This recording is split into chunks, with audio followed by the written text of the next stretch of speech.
Fim de semana de semifinais do Gauchão, o Internacional não sai do 1-1 com o Brasil de Pelotas. E o Grêmio foi à Serra no Jacone e venceu o Juventude. A LAF começou a sua maratona de jogos no sábado, venceu o Guaíba. Ainda hoje pega a Sueva lá em Venâncio Aires. É agora no Papo de Boleiro.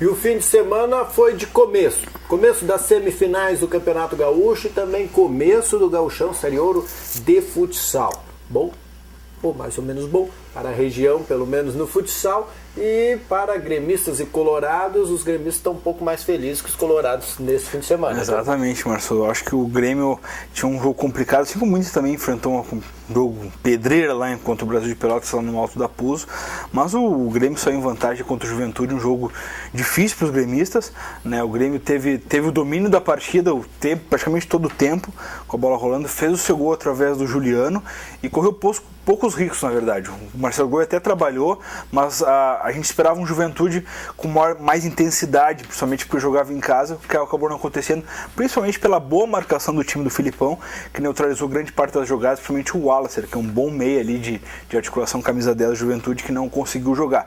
O Grêmio saiu em vantagem, ficou um passo da final do Gauchão, qualquer empate na Arena no próximo final de semana, no sábado, dá vantagem ao time gremista. Já o time de Caxias precisa vencer por 2 ou mais gols de diferença para daí sim confirmar sua vaga. Vitória de 1-0 do time do Juventude leva a decisão para os pênaltis. Lá no Rio Grande, né, o Inter teve um jogo complicado, um jogo marcado pela confusão e de brigas de torcedor. A gente nunca gosta de ver essas imagens, ainda mais com criança saindo carregada, né? A coisa é feio mesmo. Foi um jogo bastante difícil lá pro Inter, jogou com um time misto, acabou abrindo o placar com o Rafael Moura, mas o Rafael Foster na segunda etapa acabou deixando tudo igual. Lembrando que no intervalo teve essa confusão em que envolveu a Brigada Militar e torcedores do Chavante, né, bomba efeito moral, spray de pimenta, né, coisa feia lá em Rio Grande, um estádio que não apresenta nenhuma condição de jogo, não precisa nem ser Brasil Inter, mas pode ser lá o Carneiros aqui, o São Cristóvão, nosso futebol amador com muito respeito, mas o nível de futebol no Alto da Puso terminou. Ou a prefeitura, os times envolvidos, o próprio São Paulo, que é detentor do campo, tomem uma atitude e reformem o estádio, senão não dá. A federação não pode se basear nesse campo como um estádio para gauchão, para receber do pré-grenal, como foi o caso no final de semana. A gente já havia jogado lá nas quartas de final, também um jogo atípico contra o Brasil, acabou perdendo por 2-1. Os jogadores falaram mesmo que foi um dos piores locais que se joga hoje no estado, um estádio acanhado, com estruturas precárias em todos os sentidos, de arquibancada, de vestiário e tudo mais, mas não pode ser realizado uma semifinal no estádio desse aí, ainda que o Bento Freitas não tenha condições, mas o Alto da Puso está muito pior. Até o campo está ruim, né? Mas um potreiro, quem esteve lá falou que está cheio de buracos e coisas mais. Complicado, né? Então não dá para ter um nível aí, de repente, de futebol jogando num estádio como esse aí. Agora eu não entendo como é que misturam paixão, futebol e acaba virando guerra, né? Porque paixão pelo time, pelo clube, enfim, pela agremiação lá que está defendendo as cores, as suas cores, no caso, o Brasil de Pelotas, é uma coisa. Agora, partir para briga, partir para ignorância é idiotice, né? É complicado. Isso aí a gente olha as arquibancadas assim, tipo de gente de mesma cor, né? De mesma cor de camisa, de mesmo distintivo, se brigando.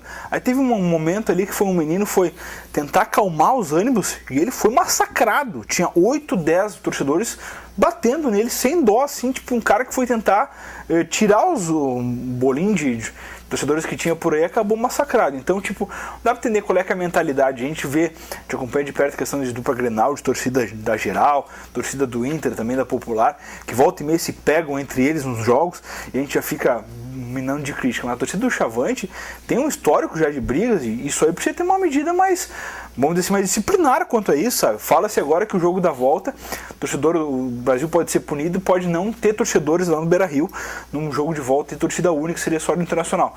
Mas é uma pena, porque olha, nenhuma torcida tu consegue generalizar com esse tipo de coisa, né?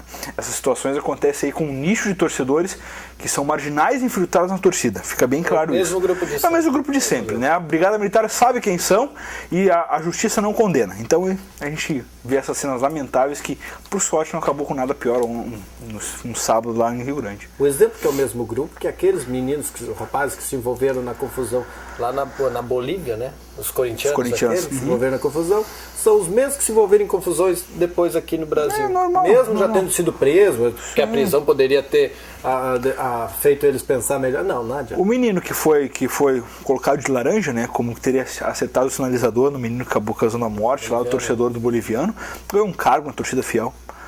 Como prêmio, né? Então, tipo, tu assumiu um erro do outro, aí a gente dá um cargo daí por ter assumido pra continuar tudo bem. E dentro de campo, Diogo, o que os colorados podem esperar, porque o Brasil de Pelotas já mostrou que não tá brincando de serviço. O Inter essa semana vai ser uma semana cheia aí, agora quinta-feira volta para Libertadores, tem um jogo de segundo turno aí contra a Universidade do Chile. O penúltimo jogo do Inter na primeira fase, jogo complicado, jogo lá em Santiago, né? O Inter trabalha aí com o retorno do Arangues, o técnico Diego Aguirre deve contar com esse jogador nessa partida lá no Chile. Nada melhor que o Arangues é um espião, né? Da Universidade do Chile, porque ele gastou bastante tempo lá. Mas o certo é que o Inter vai priorizar a questão de Libertadores e os jogadores que chegarem inteiro vão sim ser escalados para essa semifinal, o jogo da volta, que deve ser realizado no domingo no Beira-Rio, às 4 horas da tarde. Vantagem aí para ajudar, porque a questão de viagem estava desgaste. Verdade, viagem, jogo de fora, né? É menos, né? Mas ainda assim tem desgaste. E do lado do Grêmio, que o torcedor tricolor pode esperar do time do Filipão, que vai entrar mais em água morta? O Juventude Brasil tem essa vantagem. O Brasil também tem a semana inteira para treinar, assim como o Juventude, já que o Grêmio tem o Campinense, partida de volta da Copa do Brasil na quarta-feira, enfrenta o time aí da Paraíba. O jogo da volta venceu o primeiro por 2-1, tem a vantagem de jogar na arena. Também um passo da próxima fase aí, mas tem que jogar, né? Não tá jogado ainda. Tem que jogar, então o Grêmio tem esse compromisso no meio de semana aí, antes de voltar para a semifinal do Gauchão. Não fazendo previsão, porque a gente nunca consegue acertar quando faz, mas devemos ter Grenal na final. Devemos ter Grenal, pelo tudo que foi desenhado já no Gauchão, vamos dizer assim, pelas vantagens que a dupla Grenal adquiriu ao longo da competição, deve ter Grenal sim, ainda que a gente esperasse de repente alguma surpresa vindo do interior, mas pelo menos não vai ser por esse ano. Vamos ter que esperar mais um pouco.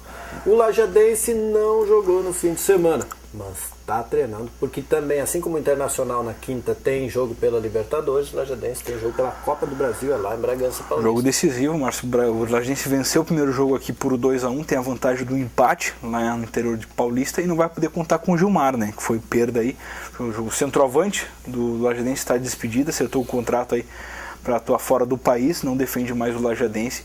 A direção corre atrás de reforço, mas é bem provável que não consiga antes dessa competição agora. Você não teria que buscar um jogador que vinha atuando já e teve a sua eliminação de repente até no próprio Gauchão, pelo menos para essa partida, né, de volta lá em Bragança Paulista. O certo é que o Lajadense perdeu um jogador de referência, o técnico Carlos Vinck deve optar pela manutenção do Ramon como homem de referência, ao lado aí talvez do próprio Maico, que vinha sendo revezado com o Ramon nessa posição. O Maico deve ganhar titularidade também ao lado do próprio Ramon. Então são peças aí que os Carlos Vinck estuda para esse jogo decisivo aí, para quem sabe conquistar uma vaga inédita, né, já que o Lajadense nunca avançou à segunda fase da Copa do Brasil, apesar de ter disputado apenas uma vez o ano passado, né, contra o próprio Bragantino, onde acabou eliminado. Então a gente torce que o Lajadense consiga uma caminhada vencedora nessa Copa do Brasil, para quem sabe um pouquinho mais longe e entrar um pouquinho mais de dinheiro, né? Sabe que o ano passado quem fez isso, foi avançando, foi o Novo Hamburgo. E este ano estava com grana, né? Fez é verdade. O Novo Hamburgo foi eliminado no ano passado, um tapetão, né? Te lembra uma inscrição errada de um jogador, de um atleta lá. O Novo Hamburgo acabou nem jogando o jogo de volta contra o ABC, eu me lembro dessa fase aí. Se não me engano, era oitavas de final. Já tinha enchido o bolso. Bom para Novo Hamburgo, mas não deu, né? Quem sabe o Lajadense passou duas, três fases agora, tá feito. É verdade. Uma renda bem boa que a CBF dá aí aos times pequenos como o Lajadense, que não tem a renda de televisão e tudo mais, como grandes clubes da capital, aí vem sempre bem. Com certeza.